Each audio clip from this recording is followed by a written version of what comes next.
Сильные дожди и грозы были зафиксированы во второй половине дня воскресенья, 13 декабря 2020 года в различных точках департамента Тариха, Боливия. В муниципалитетах Якуиба и Бермехо их сопровождал сильный и порывистый ветер. В Якуибе шквал затронул большую часть города. Он срывал крыши, повалил множество деревьев, которые разрушали заборы, припаркованные автомобили и строения. Упавшие столбы и ветви деревьев нарушили электроснабжение.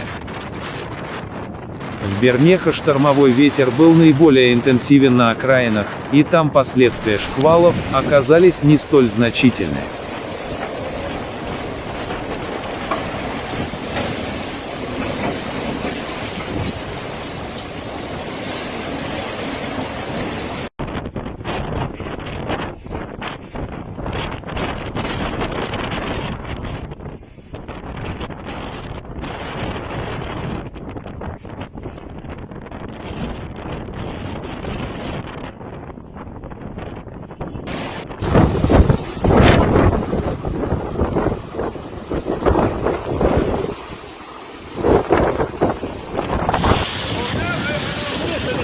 Señores, a esta hora en el cruce, así está pegando la lluvia a esta hora en el cruce de Pitana.